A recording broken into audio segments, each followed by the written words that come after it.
Hey guys, welcome. Stop Renting Podcast, Rodrigo Posada. Berger. Shoreline Group Sarasota, Florida. That is podcast us. thing here Yes. we're doing.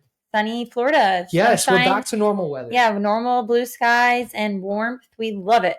Pray for us. We spent 1 week in sub 50 degrees. Horrible. I know people from all over this country. I love all of you. Stop living places that it's cold. Yeah, come to Florida. It's here. We can help you buy a house. You can rent if you want. Stop being in the cold. It's living in the cold, because we get our cold here, and then for a week, and you can experience it, and then it goes away. Yeah, dude. 2 days I went to the gym in the morning in the 30s. I know, it's horrible. That is a hard negative. Mm-hmm. I almost moved whatever south of Florida. I don't know. Yeah, right. In the Keys or something. We were going to the Keys. So today we are talking about for everyone considering selling their house by themselves. Ooh. Yeah. So this is a big one. Yes. I'll just dive right into it. Go for it. How much can sellers realistically save on commission fees by selling their home without an agent? My honest answer, and statistically proven, is zero. Because if an agent could sell it at $500 and you paid the 5 or 6% and you end up at whatever that bottom number is, statistically speaking, the chances that you as a seller could even sell it at that same lower number, so say 500, I can't do the math. Whatever. Call it.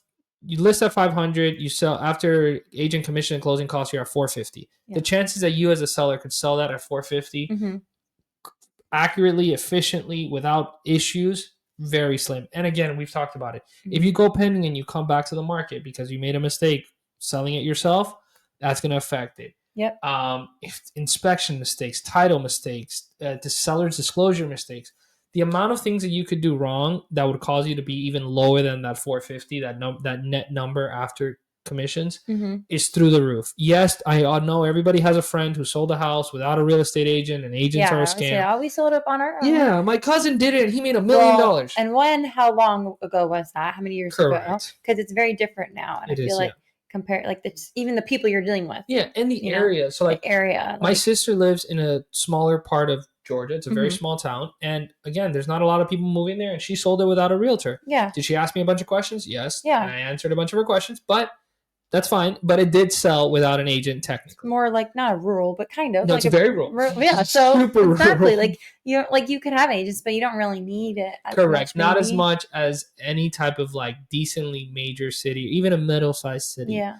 And again, the reason my sister was able to sell it is because in that where she lives, there's probably 3 or 4 houses for sale for whoever wanted to live in that town. Compare that to Sarasota. If you're looking for a 3-2 under 400,000 or under 500,000, a couple hundred options easily, and all within a couple parameters of each other. So, the honest answer is zero. Yeah, zero. I agree. Zero. What level of control do FSBO sellers have over pricing, marketing, and negotiations compared to working with an agent? You have full control. You're in charge. If you're the person who wanted to sell it by themselves, you're in charge of your marketing. You're in charge of your pricing. You're in charge of. You get to do all the fun work. All the fun work yourself. And again, real estate agents, we don't do anything. We just take some pictures. Yeah, we just hire the guys with the drone. They come take some pictures. We post it online, and a month later, we're rich. So you as the for sale by owner, you have full authority to either offer a buyer agent commission or not offer a buyer agent commission or offer low buyer agent commission, not knowing why that is important. You get to handle all the million questions that the buyer might have, which they always do have a million questions. And you might hear words you don't understand from the listing agent. And correct. You might want to be, hey, this is my house. I want to be here for all showings. Yeah.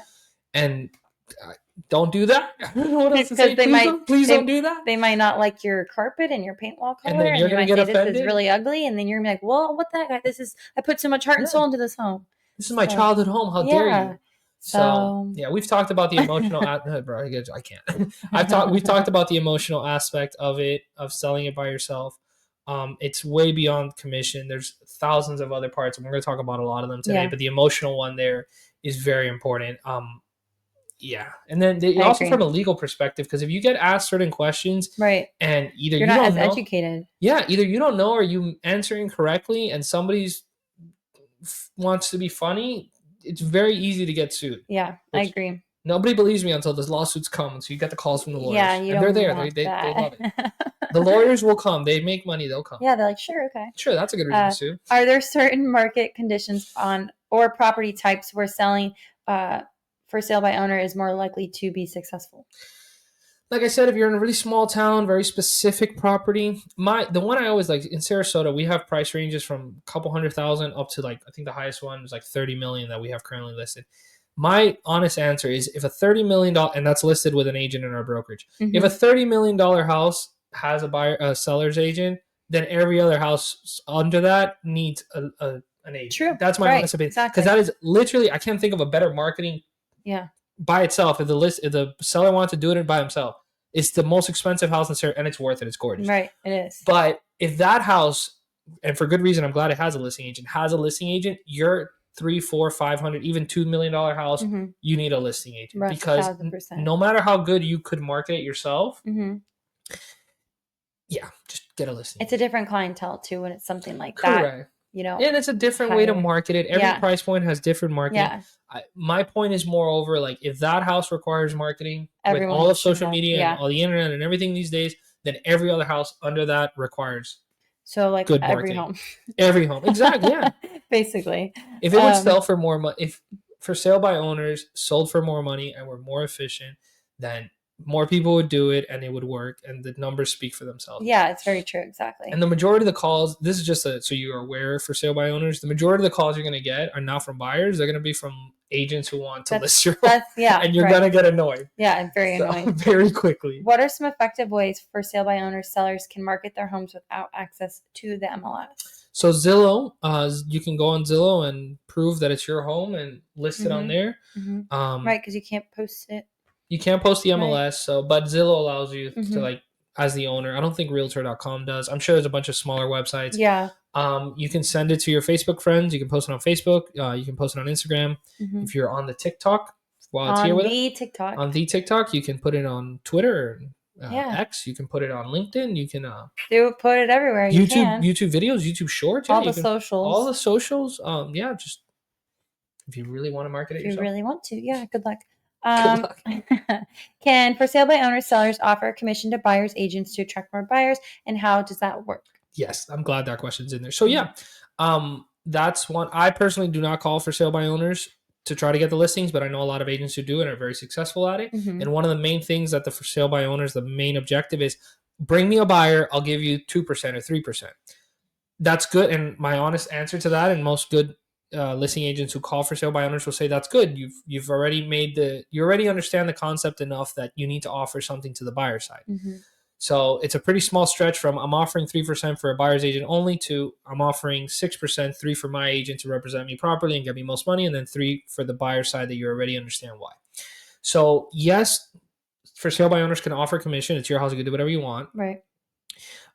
You should, if you're gonna do for sale by owner, if you're dead set that listing agents are useless and you want to do it yourself, offer 3%. At least 3%. Yeah. If you offer 1 or 2%, personal opinion, it comes across as insulting and it's not helping you sell the property, regardless of your price point. So you can definitely do it. And then when people can do it, when you get like 20 calls a day and 19 are agents trying to get the listing and the 20th call is a buyer, you can tell the buyer or the buyer's agent that, you have 3% offered. And then if a buyer comes to you directly, you can, offer them the commission or reduce the price by 3%. Some type of credit. But you should definitely offer that. At the very least. Creates a bigger pool for you. Correct. What are the biggest challenges for sale by owners sellers face when pricing their homes correctly? I would say the first one is emotional. Like if it's your forever home or you were raised in the home, it's your parents' home and you raised there or you've lived there, or you raised your kids there, whatever the thing, you're going to be emotionally attached, which means you're not going to, no matter what you do for work, to be honest, even if you're an accountant or something, you're not going to be able to objectively look at the numbers, at the comparables, and give yourself an accurate price point, which we've talked about overpricing, how terrible it could be. And that's one of the main things I see for sale by owners doing. Definitely. So the highest number. Yeah. It was like, I'll just ask for 800,000, then somebody will give me 600 and I'll be rich. So you're emotional, which means you're not looking at the numbers properly. When you're looking at comparables, it's not as simple as saying the neighbor down the street sold for 400, so you should sell for 400. You have to be trained and experienced on how to look at both properties and say what's a plus and what's a minus on each property to actually be able to say what I should list for.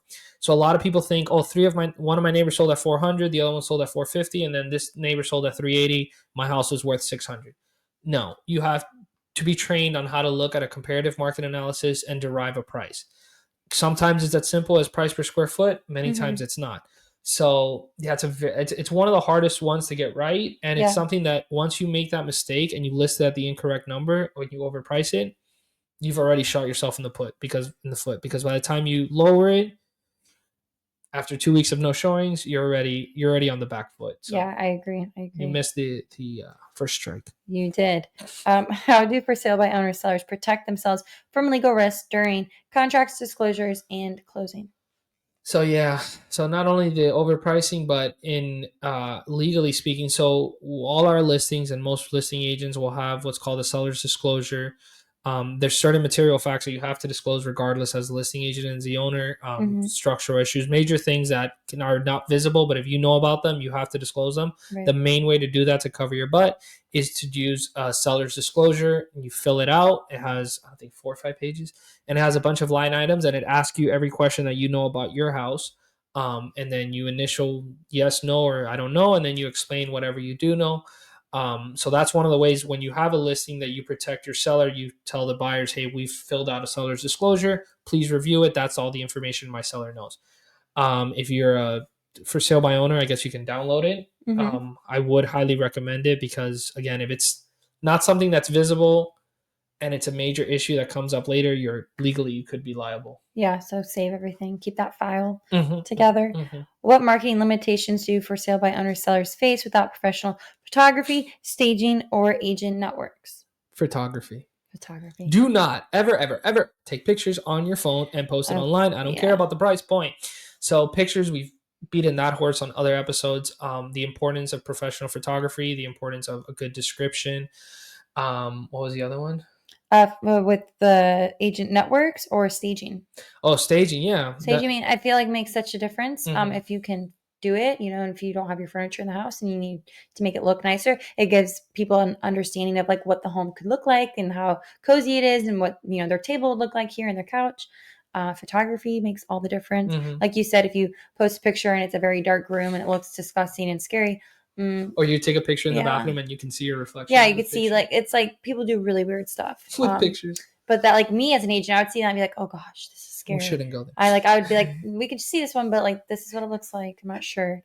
Yeah, and I think the staging is like everybody has their own like style, but I think staging, when it's done properly, is a very like a neutral style that lot of people can see. Whereas you're for sale by owner, you're not going to remove your own furniture. You're not going to objectively look at your house and say, is this for everybody? You're just going to say, I'm selling the house. And it could be very cluttered or you have too many things. And, And I've seen that. I was actually just one this morning. It wasn't a for sale by owner, but incredibly cluttered. Just not prepared for showings, and the buyer, it obviously just the buyer walk in and walk out. I feel like we did one that was completely vacant, and it should have been staged for the price point, but whatever. But the other one was like utterly cluttered, and the vacant, empty one without staging was still nicer to them in their opinion than the cluttered one. Yeah, and they were both on par, like same price point, same build and everything. So it is important, and in terms of first impressions, it makes a huge difference. First impressions are everything. Yeah. What hidden costs and time commitment should for sale by owner sellers be prepared for? It's a full-time job. Nobody believes us, but it is a full-time job, whether it's one listing or 10. Yeah. So you're going to be getting lots of steps. Yeah.